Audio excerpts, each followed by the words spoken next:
Hello, and welcome back to our quiet corner of the world. A place for stories that unfold like evening mist. If you find comfort in tales that whisper of gentle mysteries and quiet magic. Stories that help to soften the edges of a long day and prepare your mind for peaceful rest. Then you are in the right place. Tonight's story is about the subtle art of healing, the weight of unseen burdens, and a painter who could capture sorrow on her canvas, leaving behind a quiet sense of peace. As we prepare to journey to the misty shores of Port Blossom, I invite you to settle in, take a slow, deep breath, and allow the world outside to fade away. If these stories bring you a measure of calm, please consider subscribing and clicking the notification bell. Your support allows us to continue creating these tranquil escapes. Now, close your eyes, and let us begin. In a place that seemed to exist just outside the hurried grasp of modern maps. Nestled in a cove where the sea sighed more than it roared, lay the village of Port Blossom. It was a town perpetually draped in a soft veil of mist. A silver gauze that muted the colors of the world and muffled its sounds. The cobblestone streets, worn smooth by centuries of footsteps and sea fret, glistened as if perpetually damp, reflecting the pearlescent gray of the sky.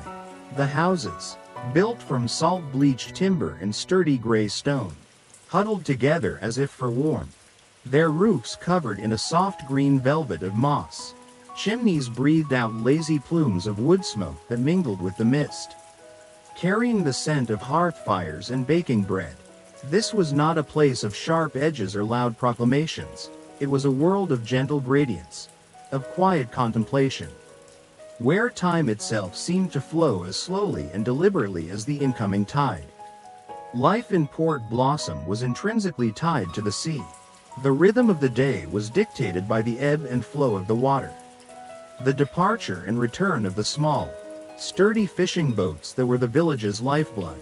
The villagers were people of few words but deep understanding. They knew how to read the sky for signs of a coming storm, how to listen to the call of a gull and know if fish were near, and how to sit in companionable silence, understanding that not all feelings needed to be spoken aloud.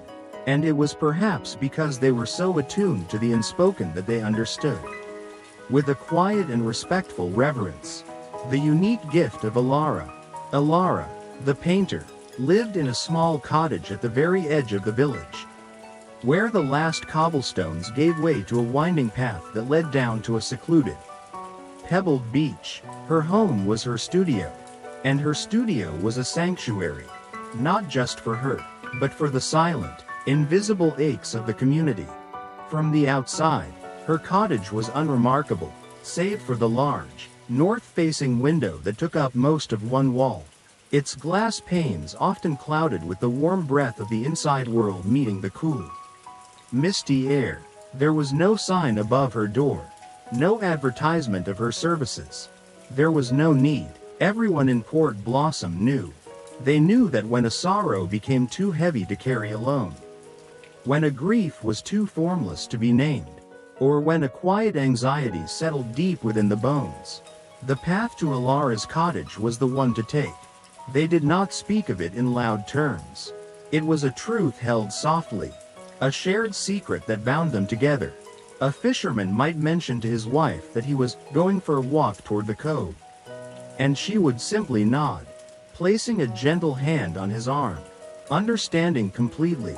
It was a pilgrimage of the heart, a journey made not to a temple of stone, but to a small room filled with the scent of turpentine, linseed oil, and the faint, briny air of the nearby sea. To step inside Elara's studio was to step into a world of captured light and quiet emotion. The air itself felt different, thick with creative potential and a profound sense of peace.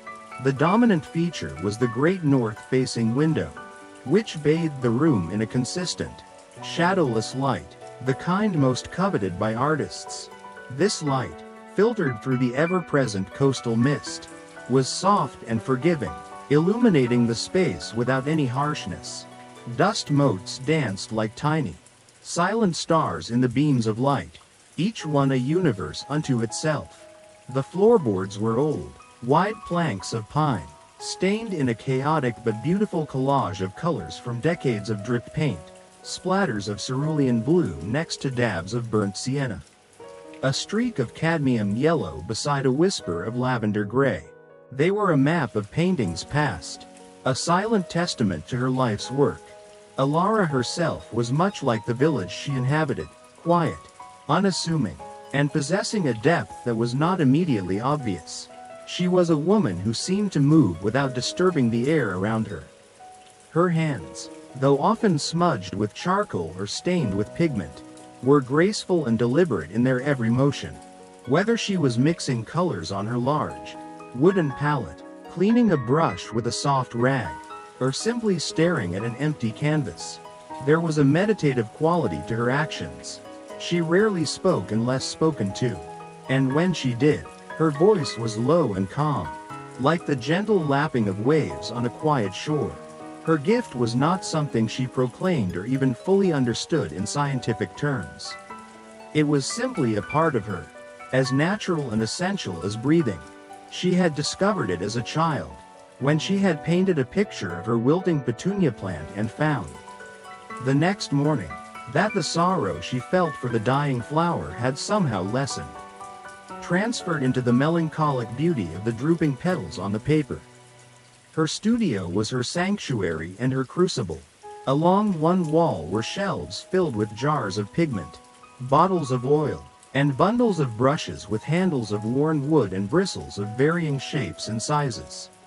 Another wall was lined with stacked canvases, some blank and waiting, exuding a quiet promise. Others turned to face the wall, their secrets kept hidden. These were the finished pieces, the vessels of sorrow. She never sold them. To do so would feel like a betrayal, like trafficking in the private pains of others. Instead, they remained here, in this quiet room, a silent congregation of captured emotions. An observer might have expected these paintings to be dark and depressing. But they were not. They were imbued with a profound, almost luminous melancholy.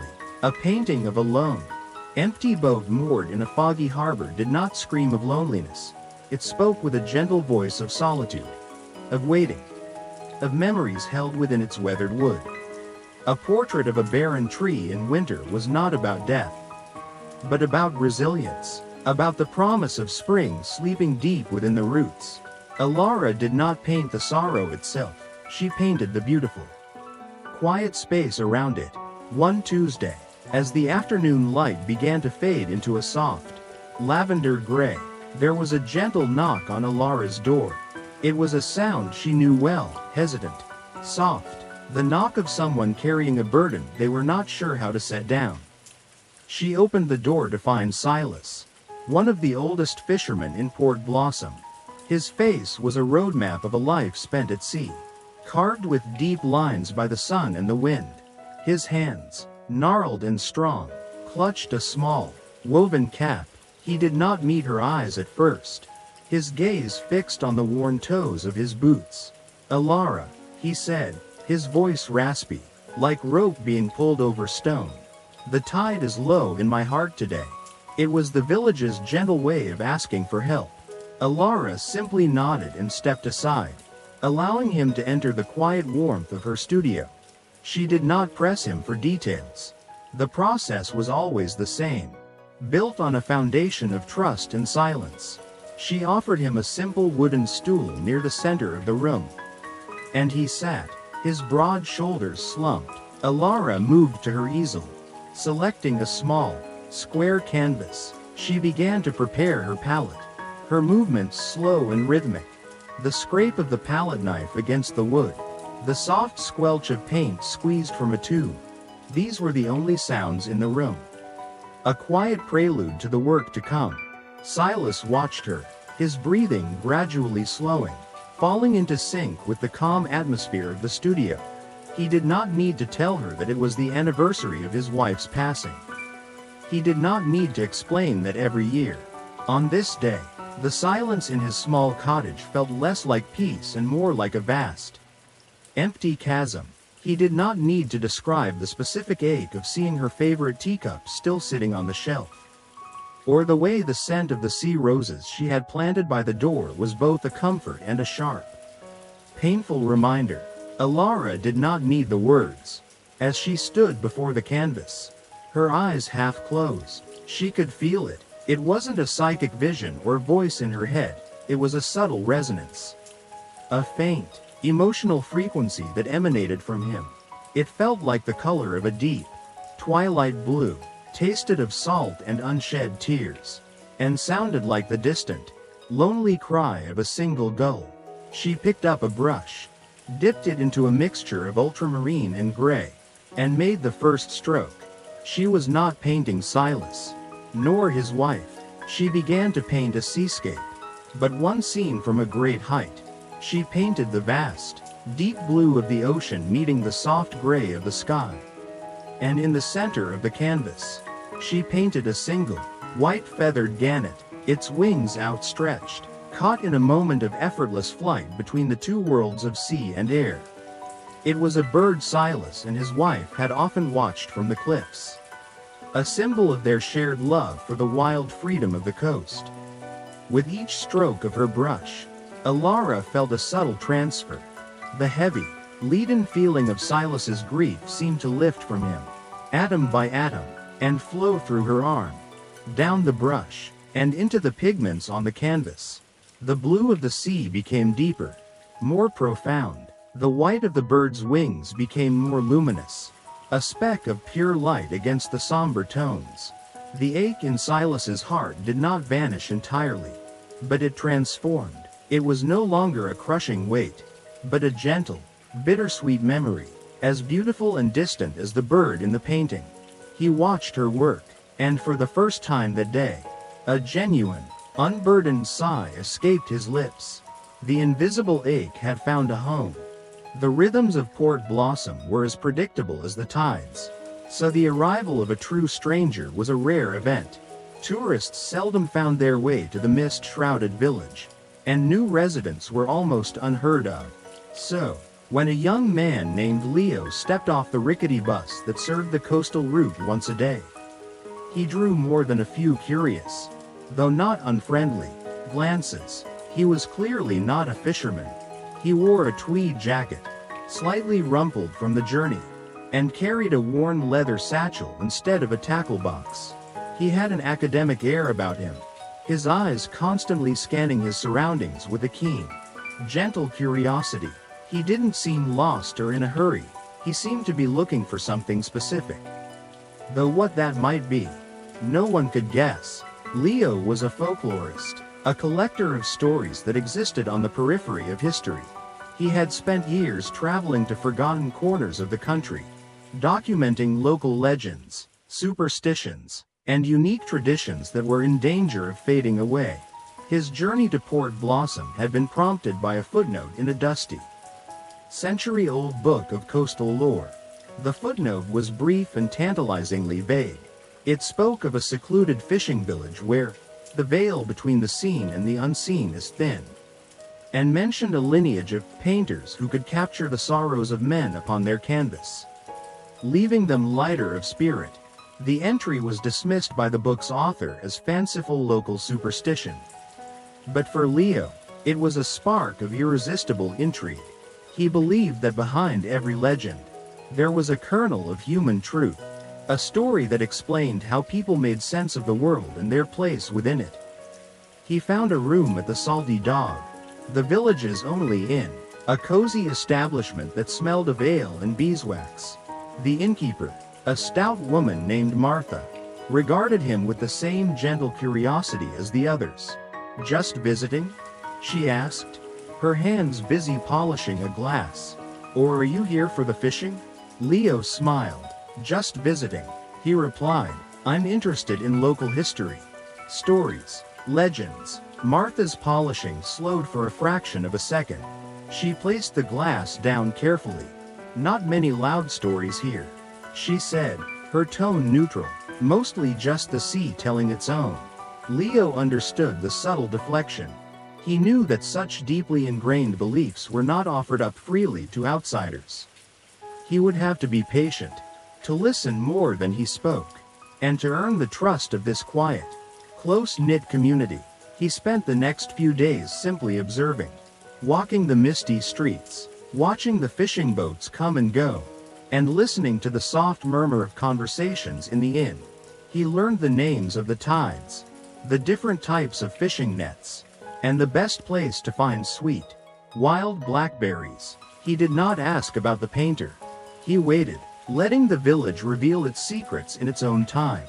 Leo's first encounter with Elara was not at her studio, but in the village's small, cluttered general store. The store was a microcosm of Port Blossom life, smelling of dried herbs, rope, and rain-damp wool. Leo was examining a shelf of locally made jams when she entered. The small bell above the door chimed a soft, tinny note, but she moved with such quiet grace that she seemed to absorb the sound. She was there to buy a loaf of bread and a small block of cheese. A simple errand, yet Leo felt an immediate shift in the atmosphere of the room. It was not a grand or dramatic change, but a subtle deepening of the quiet, as if her very presence encouraged a state of calm. He watched her as she spoke in low tones to the shopkeeper, her voice a soft murmur that was barely audible above the creak of the floorboards. He felt an instinctive pull, a professional and personal curiosity that was almost overwhelming. This had to be her. This was the woman from the footnote, the painter of sorrows. But he resisted the urge to approach her directly, to bombard her with questions. He had learned from experience that the most profound truths were often the most fragile, and that they would retreat from aggressive inquiry. Instead, he simply observed. He noticed the way her gaze seemed to take in everything without lingering on any one thing. The faint, almost permanent smudge of what looked like ultramarine blue just beneath her thumbnail, and the sense of profound stillness that surrounded her like an aura. She was not beautiful in a conventional sense, but there was a captivating quality to her composure, a self-possession that was both grounding and ethereal. As she turned to leave, her basket holding her simple purchases, her eyes met his for a brief moment. There was no suspicion in her gaze, no alarm. There was only a calm, quiet acknowledgement, as if she was seeing not just a stranger, but the questions he held silently within him. Leo gave a small, respectful nod, and she returned it with an almost imperceptible inclination of her head before slipping back out into the mist. The bell chiming her departure. The encounter lasted no more than 30 seconds, but for Leo, it was more revealing than an hour-long interview would have been. He understood then that her gift, if it was real, was not a performance. It was an intrinsic part of her being. It was in the way she moved, the way she observed the world, the way she inhabited the silence. His quest was no longer just about a footnote in a book. It was about understanding the quiet, profound humanity of the woman who had just bought bread and cheese. He knew he could not rush this. He would have to let the story unfold at its own unhurried pace, the pace of Port Blossom itself. A few days later, Leo found the opportunity he had been patiently waiting for. He was sitting on a bench overlooking the harbor, sketching the outlines of the fishing boats in his notebook, when he saw a young woman walking with a slow, heavy gait along the path that led towards the sea, towards Elara's cottage. Her name was Annalise, a young mother whom Leo had seen in the village. Normally, she had a bright, energetic air about her, but today, her shoulders were slumped and a worried frown was etched onto her brow. Her sorrow was palpable, a cloak of anxiety that seemed to shimmer invisibly around her. Leo watched as she disappeared down the path to the painter's cottage. An hour passed, the mist thickened, and the gulls cried overhead. Then, he saw her again, walking back towards the village. The change was subtle, yet undeniable. Her steps were lighter. The heavy slump in her shoulders was gone, replaced by a more natural posture. The deep-set frown had softened into an expression of serene contemplation. She wasn't smiling or laughing. The transformation was not so crass. It was quieter, more profound. It was as if a great, unseen weight had been lifted from her, allowing her to stand straighter, to breathe more deeply. She stopped by the harbor wall, not far from where Leo sat, and looked out at the sea. For the first time since he had seen her that day, she seemed to be truly present, her gaze fixed on the horizon, a small, peaceful sigh escaping her lips. Leo felt a shiver run down his spine, a thrill of confirmation that had nothing to do with the damp sea air.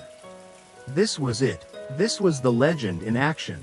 He had just witnessed the after, the tangible result of the intangible work done in that quiet studio. Later that evening, at the inn, he saw Annalise with her husband and their small child. The lingering peace was still with her. She was engaged and present, her laughter soft but genuine as her child did something amusing.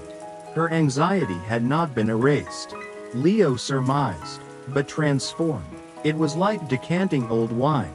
The sediment of fear and worry had been separated, leaving the pure, clear liquid behind. He finally felt bold enough to approach Martha, the innkeeper, who was wiping down the bar. He spoke quietly, so as not to be overheard. "Martha," he began, "I have been reading about old coastal traditions, about healers who used art."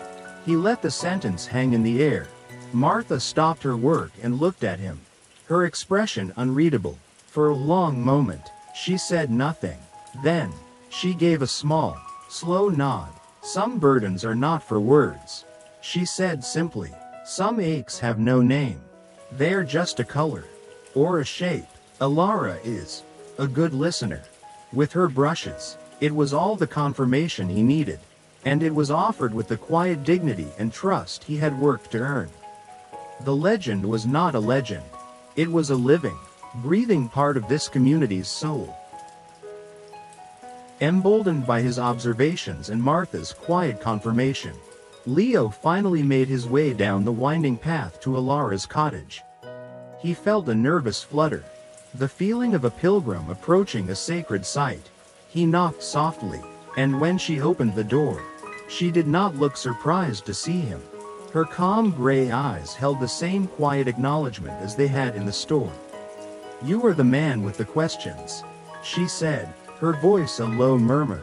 It wasn't an accusation, but a simple statement of fact. "I am," Leo admitted. "I'm a folklorist. I collect stories, and I believe you are part of a very old, very important one." He expected her to be guarded, perhaps even to deny it. Instead, she simply studied him for a moment, her gaze seeming to assess his intentions, his sincerity. Then, she stepped aside. "The stories are not mine to tell," she said. "They belong to the canvases. Come in." He stepped across the threshold, and the scent of linseed oil and turpentine enveloped him. The studio was just as he had imagined, bathed in the soft, misty light from the great window. His eyes, however, were drawn to the wall where the finished canvases were stacked, their faces turned away. "May I?" he asked, his voice hushed with reverence. Elara gave a slight nod, with a sense of great anticipation. Leo carefully turned the first canvas around. It was the seascape with the lone gannet. He recognized it instantly from the story he'd pieced together about old Silas. Looking at it, he did not feel sadness. Instead, he felt a vast, profound sense of peace and release. The grief was there, yes, but it was held within the deep blue of the water, transformed into a thing of solemn beauty.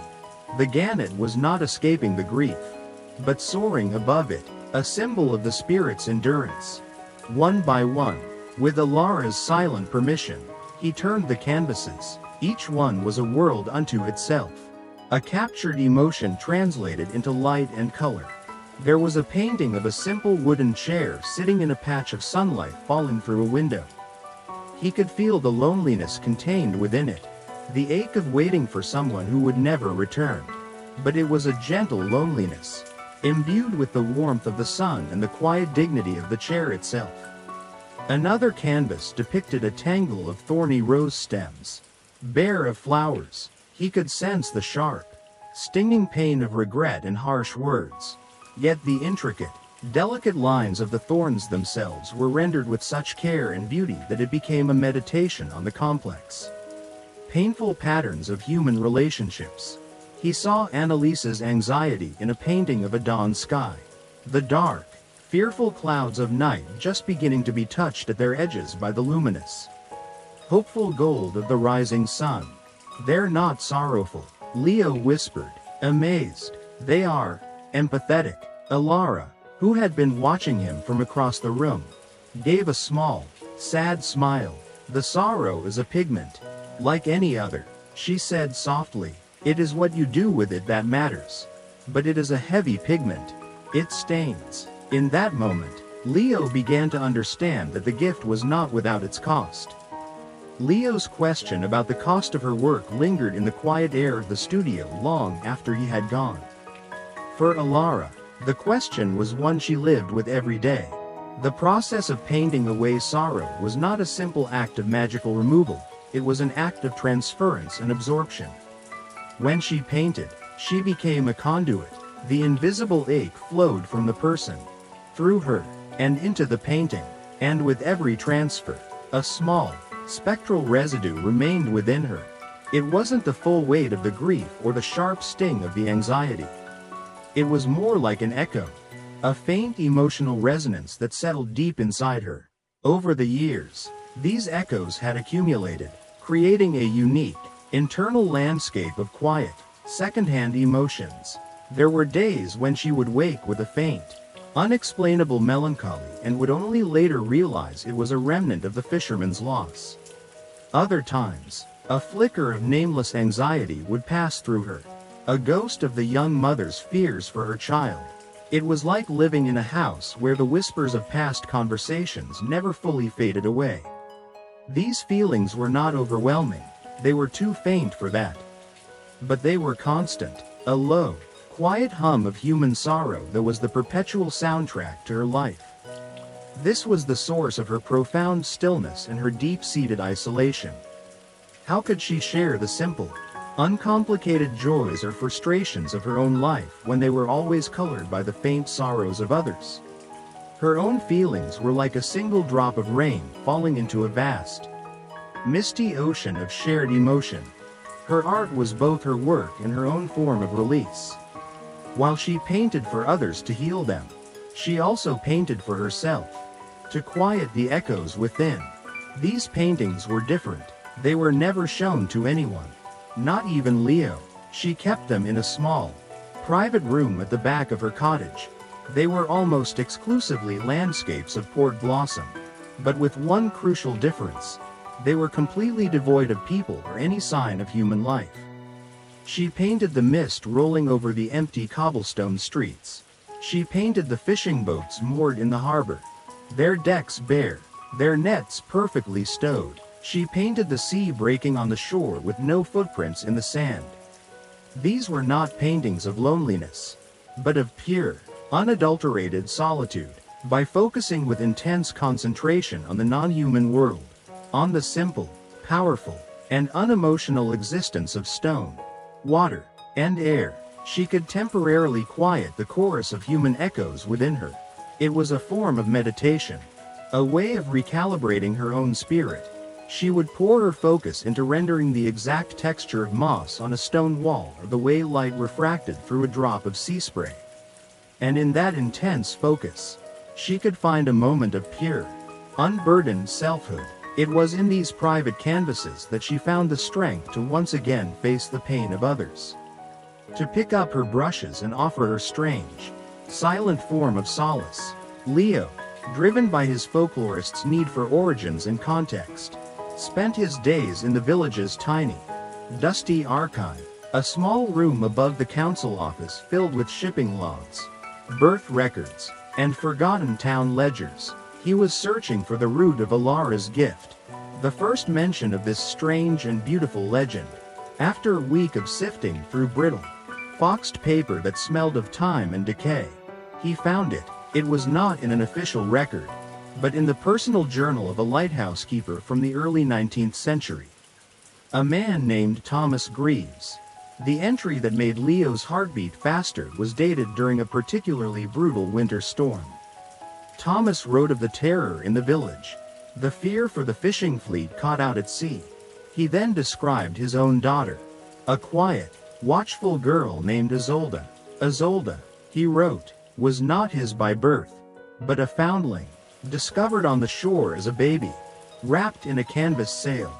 As the storm raged, and the village prayed, Isolde, then only a young woman, did something strange. She took the pigments her father used to paint the lighthouse, stark white and bold red, and, on a piece of sailcloth, she began to paint the storm. She didn't paint a picture of chaos and destruction. Instead, as her father described it in his spidery, odd script, she painted the wind as if it were a breath, and the waves as if they were cradling the ships. She painted not the storm's fury, but its great and terrible soul, and in doing so, seemed to tame it on the cloth. The journal entry concluded with a note of pure wonder. As his daughter laid down her final brushstroke, the wind began to lessen, and the next morning, the fleet limped back to the harbor, battered but with all hands safe. The villagers, he wrote, saw it as a miracle. Isolde, from that day on, became known as the storm painter. The journal did not mention her last name, but the timeline and the nature of the gift were too specific to be a coincidence. Isolde had to be Elara's ancestor. He took his findings to Elara that evening. He read the passage aloud in the quiet of her studio, his voice filled with gentle excitement. Elara listened, her expression unreadable, her hands still. When he finished, a long silence fell between them. "I have heard whispers of that story," she said finally, her gaze distant, as if looking back through generations. "My grandmother used to say our family didn't just paint what they saw, but what they felt the world was feeling." The story of Isolde added a new layer to her understanding of her own gift. It was not just about human sorrow. It was older, more elemental, tied to the very spirit of this place, the sea, the mist, the storms. Her gift was a legacy, an inherited conversation between her family and the wild, emotional landscape of Port Blossom. It didn't make the burden of the echoes any lighter, but it gave it a context, a sense of lineage and purpose that stretched back into the mists of time. She was not just Elara, the painter. She was the latest in a line of quiet conduits. Artists who offered solace not just to the human heart, but perhaps, in some small way, to the world itself. Autumn arrived in Port Blossom not with a burst of fiery color, but with a deepening of the gray. The mists of summer, light and ephemeral, gave way to a thick, brooding fog that rolled in from the sea and refused to leave. It was a fog unlike any the villagers had seen in living memory. It was not a gentle veil, but a dense, suffocating blanket of white. It swallowed the harbor, erased the horizon, and muffled sound to an unnerving degree. The mournful clang of the buoy bell was the only proof that the sea was still there. For days, the fishing fleet was grounded. The boats sat tethered and silent at the docks, their forms rendered ghostly and indistinct by the thick, damp air, for a village whose entire existence was predicated on its relationship with the sea. This was a catastrophe. At first, there was a sense of novelty, a forced holiday, but as the fog persisted, day after day, a collective anxiety began to settle over the village like a second, invisible mist. It was a practical worry. First and foremost, no fishing meant no income. Larders would empty, and savings would dwindle, but it was more than just a financial concern. The fog created a deep, psychological unease. It was disorienting, isolating. Neighbors who lived a few doors down became invisible, their houses swallowed by the white abyss. The rhythm of life was broken. The men, accustomed to the hard, physical labor of the sea, grew restless and irritable, pacing their small cottages like caged animals.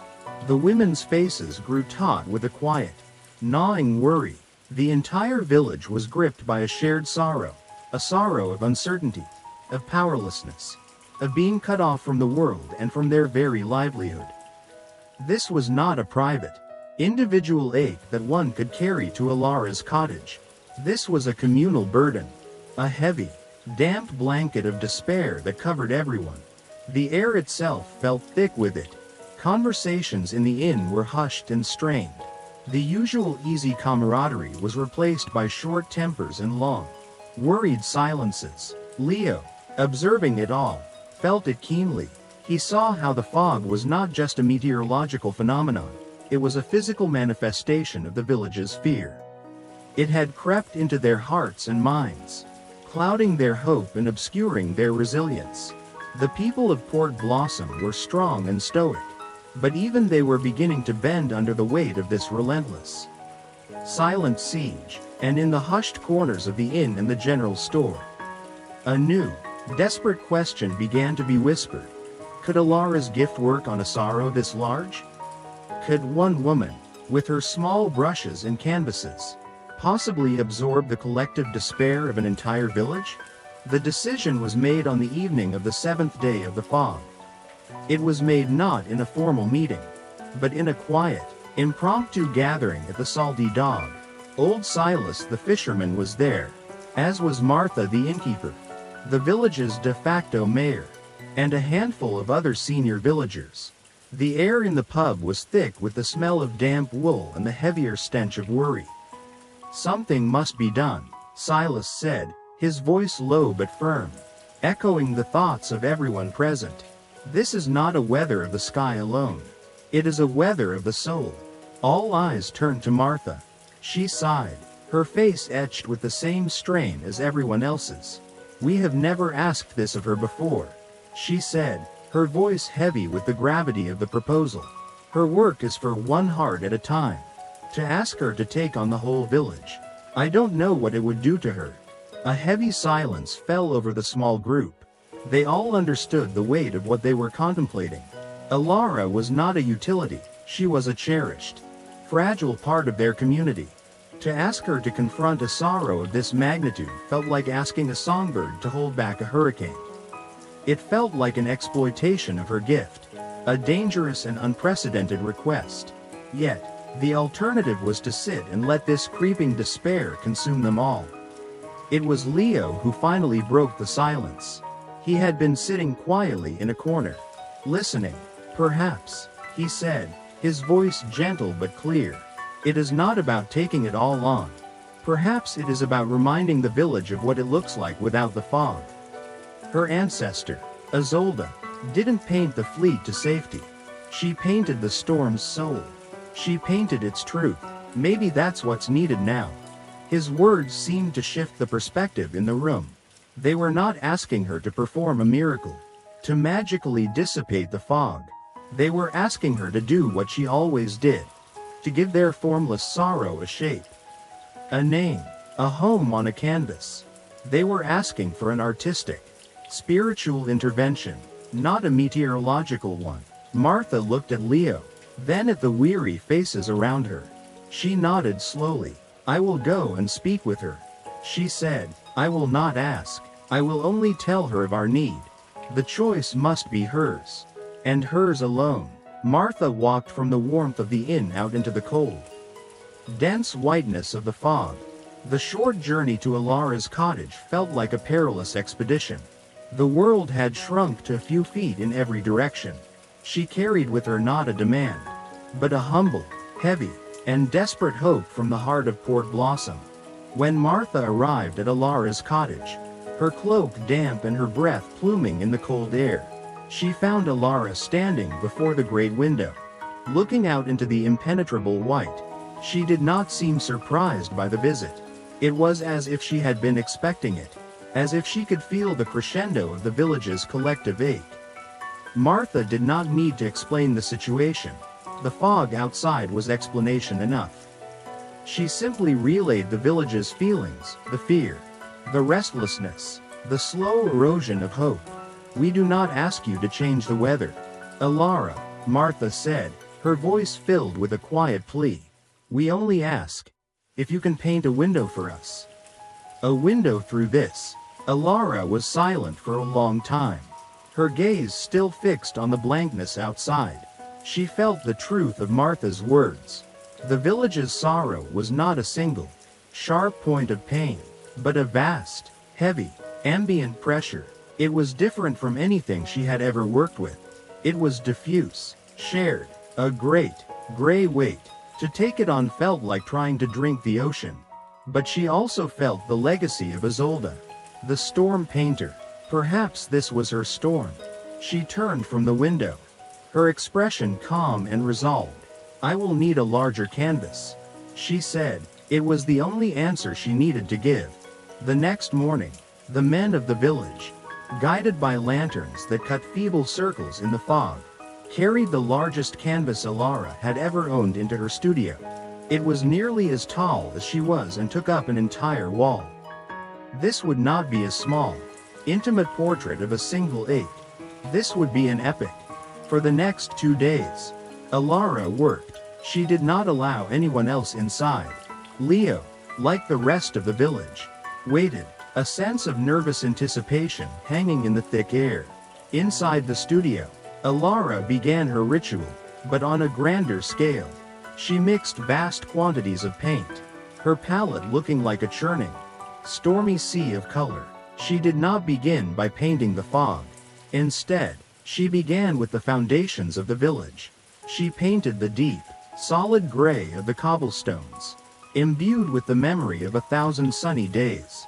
She painted the sturdy, salt-bleached timber of the houses, not as ghostly shapes, but as proud, resilient structures, filled with the warmth of generations of hearth fires. She became a conduit for the entire village.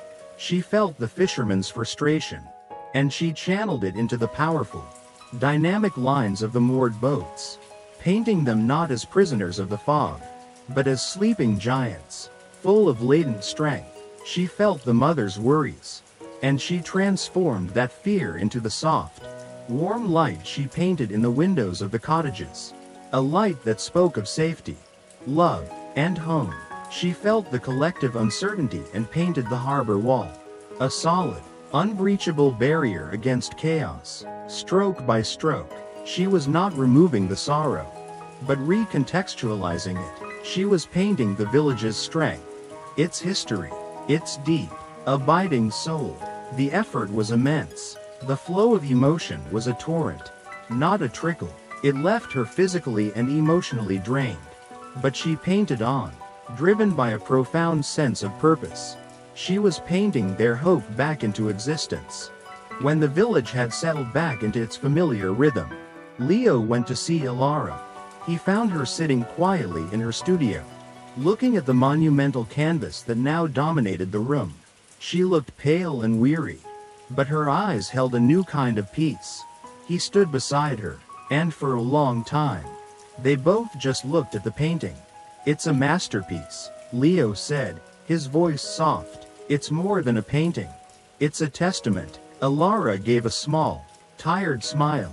"It holds the ghost of their fear," she said, "but it is a quiet ghost now." Looking at the painting, Leo finally understood the true nature of her gift.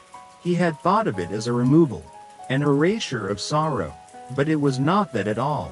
Sorrow, he realized, was a fundamental part of the human experience. To simply erase it would be to erase a part of life itself. To erase the lessons learned and the strength gained from enduring it. "You're not a painter who brushes away sorrows," Leo said, thinking aloud. "You are a translator. You translate sorrow into a language we can understand. You turn a formless, overwhelming ache into something with shape, color, and meaning. You turn it into beauty."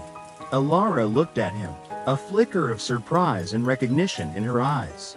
He had put into words something she had only ever felt intuitively. Her work was not an act of disappearing pain, but of dignifying it. She gave it a vessel, a form, a place where it could be witnessed and acknowledged without overwhelming the person who carried it. The fisherman's grief for his wife was not gone. It was now housed in the beautiful, soaring flight of the gannet, where he could visit it and remember the love, not just the loss. The village's fear of the fog was not forgotten. It was now woven into a portrait of their own resilience.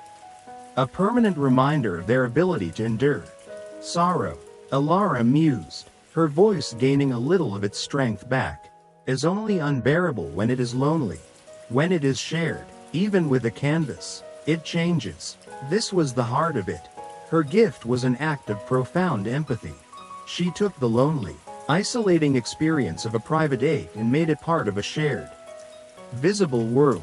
She gave it a place to rest, to be seen, to be honored, and in that process, the person was freed, not from the memory of the sorrow, but from the crushing weight of its solitude. It was not magic in the sense of spells and incantations. It was the quieter, deeper magic of art, of witnessing, and of connection. Leo realized that his work as a folklorist was not so different. He, too, was a translator, taking the unwritten feelings and beliefs of a community and giving them a form that could be shared and understood. In that quiet studio, surrounded by the ghosts of 100 different sorrows, the painter and the folklorist understood that they were both in the same business, the sacred business of tending to the human heart. On the morning of the third day of her work, Elara applied the final brushstroke. It was a single speck of luminous white on the bell of the harbor buoy. A tiny point of light signifying sound and guidance. She stepped back from the massive canvas, her entire body aching with an exhaustion that went deeper than muscle and bone. Her studio was filled with the scent of paint and the palpable, resonant energy of the finished work. The painting was magnificent. It was port blossom, but not as it was, but as it truly is. It showed the village nestled by a calm, blue-green sea under a sky of soft, broken clouds, with sunlight streaming down to illuminate the harbor. The fog was there, but it was not a blanket.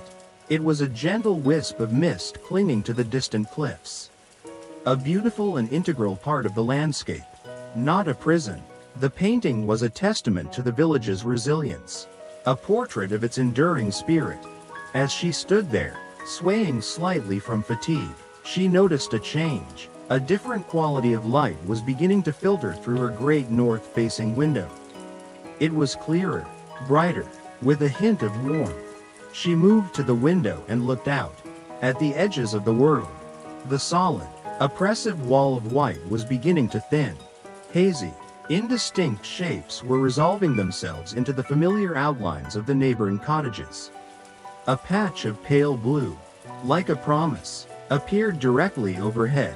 The fog was lifting. Word spread through the village like a whispered prayer. People emerged from their homes, blinking in the new, gentle light. They looked up at the sky, then at each other, their faces a mixture of disbelief and profound relief. The change in the atmosphere was immediate and palpable. It wasn't a sudden, joyous explosion. It was a collective, deep, releasing sigh. The weight on their chests seemed to dissolve. The tension in their shoulders eased. They could see the horizon again. The sea was still there, calm and welcoming. The mournful buoy bell now sounded not like a warning, but a familiar, comforting greeting. Whether Elara's painting had caused the fog to lift, or whether her act of communal catharsis had simply coincided with a change in the weather, no one knew or cared to question. Leo, watching from the steps of the inn, understood that it didn't matter.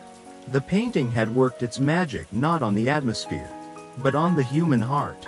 It had broken the fog's psychological hold. It had reminded them of who they were.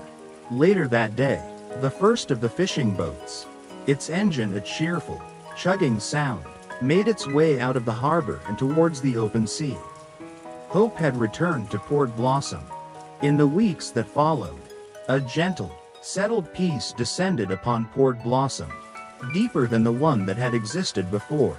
The great fog had tested them, and they had emerged not unscathed, but stronger, more aware of their shared resilience. Elara's painting of the village was moved, with great care, to the main room of the town hall, where it served as a quiet, constant reminder of their collective strength. People would often stop before it, not to mourn the memory of their fear, but to draw comfort from its depiction of their enduring spirit. Elara, having recovered her strength, returned to her work. The path to her cottage once again became a quiet pilgrimage route for those with individual burdens to set down. Yet, something had changed for her.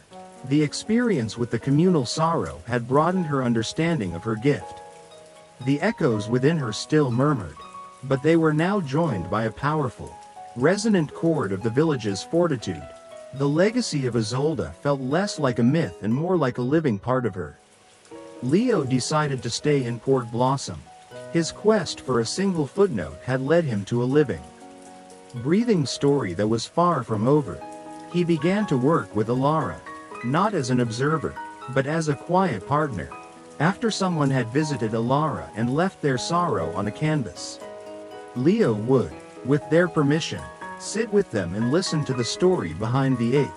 He wrote these stories down in a large, leather-bound book, using simple, respectful prose. He was creating a verbal archive to accompany Elara's visual one.